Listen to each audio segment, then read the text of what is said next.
y la realidad es que en el año 2021 la idea de escuchar música en un teléfono móvil en el que tampoco tienes las canciones archivadas, sino que estás conectado permanentemente y recibes la música desde la nube, desde un servidor, pues es una idea como muy normal, ¿no? También es una idea muy normal la de concebir el consumo de música como un producto que o escuchas gratuitamente con el soporte de la publicidad, o sea, financiando ese consumo con publicidad, que es lo que hacemos con la radio o lo que hacemos también con las versiones gratuitas de Spotify, o te suscribes por un precio en torno a los 10 euros mensuales y puedes acceder a toda la música que se ha hecho en la historia, ¿no? Pues eso es una auténtica pasada. Ha cambiado tanto la industria que el principal vehículo de promoción de los artistas ahora son las playlists, ¿vale? O sea que cara a conocer o a dar a conocer un artista nuevo, las compañías, los sellos discográficos utilizan el recurso de enviar a Spotify ese single para ver si consigue entrar en alguna de las playlists más populares y así ser conocida por muchísima gente, ¿no? Y este concepto de playlist aparentemente está en fase de estudio por parte de la Real Academia de la Lengua en castellano, en español, para posiblemente ser introducida en el futuro en el diccionario. Es también el concepto playlist, que a lo mejor hace 7 o 8 años no era tan conocido, pues ahora ya forma parte incluso de canciones, ¿no? Hace poco vi un reggaetón, ¿no? que incluye en el estribillo, dice: busco una lady que comparta sus playlists conmigo, ¿no? O sea que es un concepto así como muy cultural del momento actual, ¿no? Y entonces, bueno, pues probablemente quienes pertenezcan a mi generación han vivido muy de cerca esta transición y seguro que quienes no forman parte de mi generación han oído muchas historias sobre cómo se ha transformado el consumo de música y cómo antes aspirábamos a comprarnos una serie de LPs o discos, ¿no? Los que éramos muy aficionados, pues a lo mejor comprar 3 o 4 al año, ¿no? Era una gran aspiración cuando yo era pequeño. A tener ahora la posibilidad de escuchar lo que te dé la gana, ¿no? En un formato fantástico, ¿no? Con muy buena calidad, etcétera, ¿no? Yo no te voy a contar esa transformación desde el punto de vista del consumidor. Lo que te voy a contar es cómo ha cambiado la industria, ¿vale? Y cómo Spotify, que ha cambiado la industria de la música, pretende también transformar el mundo de la radio y pretende convertirse en el gran líder mundial, en la gran plataforma de audio, no solamente de música, sino de contenidos de ficción y de no ficción en audio, y también cómo está entrando en el mundo del audio en directo, ¿vale? O sea, que está compitiendo directamente yendo por el mercado de la radio, ¿no? Entonces vamos a hacer un antes y después, ¿no? De la industria de la música. Antes la música se vendía en soportes físicos, en CDs, ¿vale? Que costaban 16 euros más o menos, ¿no? Yo creo que ese era el precio convencional, el precio estándar de un LP, ¿no? Y eso configuraba un mundo en el cual el artista recibía una parte de ingresos por la venta de discos, que yo creo que junto con los conciertos era el motor principal de los artistas, ¿no? La fuente de ingresos principal. Existía y existe todavía un mercado de derechos también por el uso de esa música, y vivían también de los conciertos, ¿no? Hasta que llegó Spotify, el mercado de la música estaba controlado por 5 compañías, ¿vale? Que se han convertido al final en 3. Y luego la relación de los artistas con los sellos discográficos es muy controvertida y lo sigue siendo, de hecho, ¿no? Pero hemos vivido en la industria de la música pues experiencias penosas de explotación de artistas, cuando, por ejemplo, pues se empezó a grabar a los primeros cantantes de blues en Estados Unidos, a los que se les daba una botella de whisky, ¿no? Para compensarles, y luego las compañías se han hecho millonarias, ¿no? Con esos derechos de esos artistas.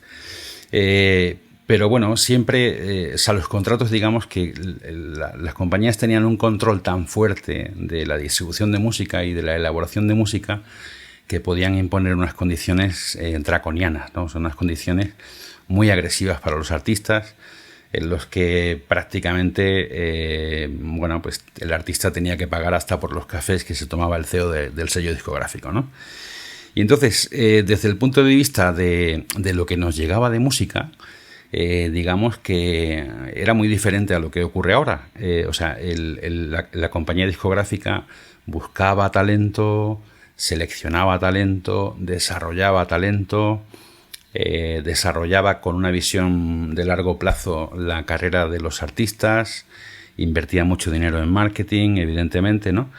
Y existía una figura que era el AR de los sellos discográficos, cuyo significado es Artist Repertoire, ¿vale? O sea, del repertorio del artista, cuya misión era cultivar a ese artista, buscarle una audiencia y hacer crecer su audiencia, ¿no?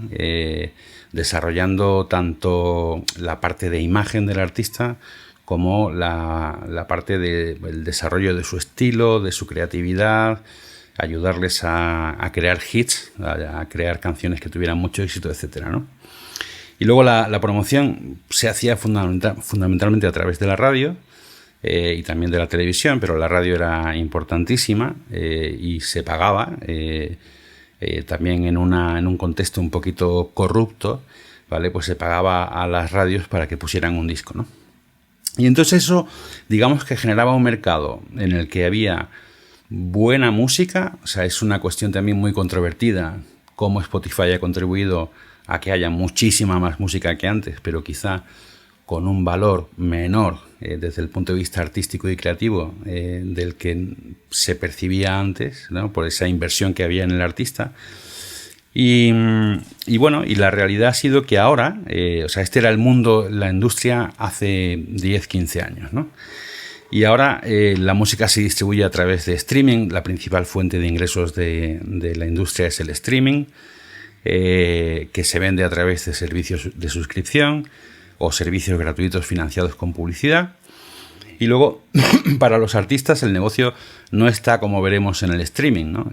Por el que perciben bastante poco dinero, sino que está en cómo el streaming te va generando una audiencia que luego te permite capitalizar esa audiencia a través de giras, conciertos, derechos de autor, derechos de reproducción, derechos de producción, etcétera, merchandising, ¿vale? Y luego emerge también una nueva moneda de cambio para el artista, que son los NFTs, ¿no? Que son derechos de propiedad sobre algo que es virtual, ¿vale? Y eso pues puede traducirse, por ejemplo, en tener la propiedad de una versión concreta de una canción, o eso supone acceder a obras de arte digital diseñadas por el artista, o a lo que se llama merchandising digital. Eso está como muy todavía en los comienzos y se verá cómo se va a desarrollar, ¿no? ¿Quiénes son los actores de este mercado? Pues sigue existiendo 3 grandes discográficas, ¿vale? Y luego existen cada vez más artistas que no trabajan con una discográfica, sino que se autoeditan la música y la lanzan directamente a través de plataformas de distribución de música. La más famosa que hay es DistroKid, ¿vale? Y aquí es que hay mucho de lo que hablar en este mercado, porque lo que está pasando es que se está cambiando también el modelo de gestión y distribución de artistas, ¿no? O sea que cada vez hay más autopublicación y cada vez los artistas nuevos buscan modelos de asociación con sellos discográficos en los cuales la relación sea más equitativa, ¿no? Entonces, ¿qué es lo que ocurre ahora? Pues lo que ocurre ahora es que voy a hacer como una descripción general del mercado, ¿no? O sea, las compañías siguen invirtiendo mucho en un grupo de artistas muy pequeño, que son los que tienen más proyección, que son los, yo qué sé, pues Dua Lipa, Lady Gaga, en fin, no sé, John Mayer, o sea, artistas que tienen ya una audiencia muy fuerte y una base muy fuerte sobre la que trabajar. Entonces ahí se invierte mucho y invierten menos tanto en la grabación como en la producción de discos de artistas nuevos, ¿no? Y como decía antes, lo que ocurre cada vez más es que los artistas se hacen su música en casa. No sé, o sea, pienso por ejemplo en el caso de Rosalía, que aunque Rosalía tiene una buena compañía como es Sony, una gran compañía detrás, pero la música se la hace ella con un amigo suyo, con el Hicho, ¿no? Con el Hincho, y bueno, y es música autoeditada y autoproducida, ¿no? Y luego, ¿cómo se hace la promoción ahora? Pues la promoción, como decía antes, se hace a través del playlist, se hace a través de acuerdos con las plataformas, ¿no? O sea que digamos que la nueva radio, a la hora de difundir a un artista nuevo o a la hora de difundir una canción nueva, la nueva radio son las plataformas, ¿no? Aunque también hay otras fórmulas de promoción, como puede ser vincular a un artista con una marca, cosa que ocurre también cada vez más, y además son acuerdos muy lucrativos también para los artistas, ¿no? Y luego, ¿quién selecciona lo que escuchamos? Porque hemos hablado de una época en la cual eran los DJs en la radio los que seleccionaban la música, con criterios también económicos, evidentemente, pero eran económicos y de mercado, una combinación de ambas cosas, ¿no? O sea que por mucho que una compañía discográfica quisiera que un artista triunfara, si no había audiencia y si no había mercado, y aunque metiera mucho dinero en radio, pues ese artista no tiraba para adelante, ¿no? O sea que tampoco me gustaría hacer como juicios sumarísimos sobre si el consumo antes estaba muy manipulado y lo está menos ahora. Yo creo que eso no es tan cierto, ¿no? Entonces, lo que escuchamos ahora, yo diría que la inmensa mayoría de la gente lo que escucha es lo que le da el algoritmo, ¿no? O sea que hemos sustituido la selección, el filtro humano, con el criterio humano, por algoritmos que delimitan, por ejemplo, pues si a ti te gusta este artista, analizan qué otras personas son también fans de ese artista y te ofrecen la música que les gusta a esas personas, ¿no? Y digamos que esos algoritmos son cada vez más sofisticados y que al final, bueno, nos ofrecen también mucha variedad de música, que eso también hay que agradecerlo, ¿no? O sea que una persona normal a día de hoy, un consumidor de música normal, escucha mucha más variedad de música que antes, ¿no? Y la realidad que eso está produciendo es que en muchos casos no sabemos de quiénes son los temas, ¿no? O sea que quizá el mercado de antes, que era un mercado más humano, más curado, más seleccionado, más filtrado, había menos artistas, y luego, como decía, lo de la calidad que tengan esos artistas, pues también es una cuestión para el debate, ¿no? Que podemos hablar en los comentarios. Pero digamos que el número de artistas era menor, ahora es muy grande. Y ahora en muchísimos casos escuchas canciones a través del streaming y no les pones cara, no les pones ojos porque no sabes de quién son esas canciones, ¿no? Y lo que ha pasado en el mercado de la música es que se ha generado un fenómeno que se llama long tail. O sea que es un mercado en el que hay unos pocos que tienen una capacidad enorme de concentración de audiencia y de escuchas a través de los servicios de streaming. Y luego hay lo que se llama un long tail, una larga cola inmensa, como veremos luego en el caso de Spotify, de artistas variadísimos, con niveles de calidad y estilos muy distintos, pero digamos que esa es la realidad del mercado. O sea, hay unos cuantos artistas que se llevan mucha parte de los ingresos y luego hay un número inmenso, creciente, de artistas que se llevan una porción mucho más pequeña, ¿no? Y una pregunta que nos hacíamos, ¿no? Yo recuerdo a principios del 2000, los que estábamos metidos en esa industria, era la siguiente, era a ver si ahora cualquiera puede hacer música y puede subir música, y si a la vez parece que los incentivos para un artista de la venta de discos no son tan fructíferos, ¿no? Desde el punto de vista de la rentabilidad, ¿qué va a pasar con la producción? O sea, ¿qué va a pasar? Si digamos que no se gana tanto dinero haciendo discos como antes y a la vez la gente puede hacer su música en su estudio en casa, ¿qué tipo de producto va a generar eso, ¿no? O sea, ¿va a descender la producción si no hay tanto dinero para repartir? Vale, pues yo recuerdo que en el mundo de las discográficas entonces se veía Internet como la hecatombe, ¿no? Como piratería, esto va a acabar con la industria, se va a hacer mucho menos música, esto va a destruir la creatividad, la innovación, etcétera, ¿no? Entonces parece ser que lo que ha ocurrido es precisamente lo contrario. O sea que y veremos que esto ocurre también en otros fenómenos de disrupción, ¿no? O sea que en mercados donde hay pocos actores y mucho valor concentrado, cuando ese mercado sufre un fenómeno de disrupción, lo primero que ocurre es que se democratiza el mercado. O sea que digamos que aparecen nuevos actores, el valor en sí del producto en términos de precio disminuye, que eso lo hemos vivido con la música, y lo que ocurre es que se produce mucho más y aumenta el número de ofertantes y aumenta la oferta de producto, por así decirlo. Pues esa regla se ha cumplido muy bien en el caso de la música. Y entonces, ahora os muestro un cuadro donde se ve la evolución a nivel mundial de las ventas de música en todo el mundo, y veis cómo en el año 2001 el mercado de la venta de discos tuvo su momento culmen, ¿vale? O sea, el año 2001 fue el año en el que más se ha facturado por venta de música, ¿no? Y esto suele ocurrir también en otros mercados de tipo cultural donde hay un fenómeno de disrupción. O sea, que si tú analizas, por ejemplo, los últimos años de la prensa diaria, antes de que empezara a declinar su curso, son años de beneficios inmensos, de ventas inmensas. Es muy curioso. Vale, pues aquí vemos que efectivamente la banda roja es la venta de discos, ¿vale? Y veis claramente pues cómo ha evolucionado de una manera vertiginosa entre 2000 y 2020, ¿vale? Que es el último año analizado por la IFPI.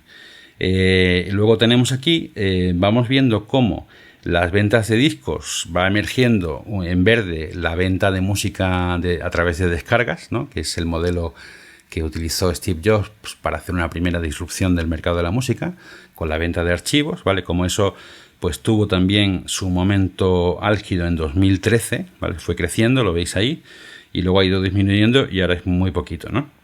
Y luego veis también cómo el streaming, que emerge en el año 2010, o sea, primero veremos cómo Spotify empieza trabajando en Suecia y luego va poco a poco abriendo nuevos mercados, y en consecuencia, en la medida en que va abriendo nuevos mercados, aparecen también nuevos competidores como Apple Music, como YouTube Música, como Amazon, etc.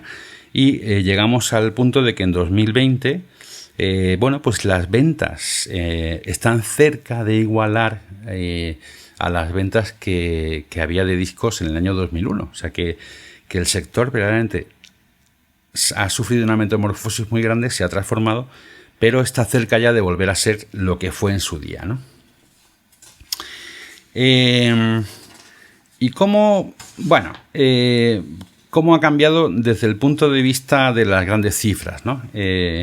Soy consciente de que esta va a ser una lección larga a la que, bueno, porque le he dedicado mucho tiempo porque creo que el tema interesa mucho, ¿no?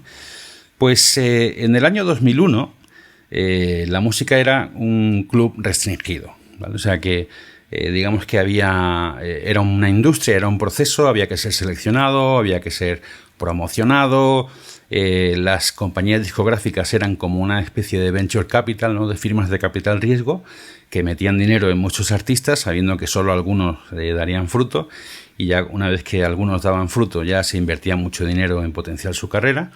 Pero bueno, para que os hagáis una idea, en 2001 se produjeron y se grabaron en todo el mundo 33.000 álbumes de música, ¿vale?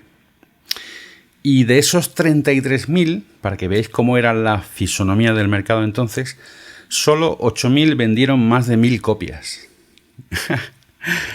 Y representaban esos 8.000 el 98% de todas las ventas de música, ¿vale? O sea que, repito, ¿no? Se hacen 33.000 discos, de esos 33.000 discos solamente 8.000 venden más de 1.000 ejemplares, y esos que venden más de 1.000 ejemplares configuran el 98% del mercado, ¿no? ¿Y cómo es la realidad de ahora? Pues la realidad de ahora es que en el año 2020 se han producido 1,8 millones de álbumes, ¿vale? Hay que saborear esta cifra, ¿no? O sea, hemos pasado de 33.000 a 1,8 millones de álbumes.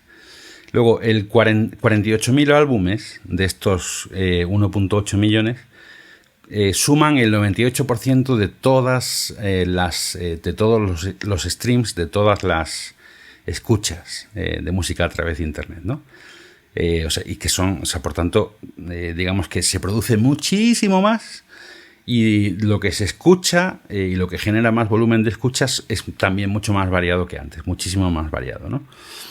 Y luego hay 3 millones de personas que están haciendo música y publicándola en servicios de streaming, ¿vale? O sea que también el club, digamos que ha crecido exponencialmente. Y se prevé, Spotify prevé que en el año 2025 habrá 50 millones de artistas, ¿no? De artistas o de creadores que generan producto de audio, ¿vale?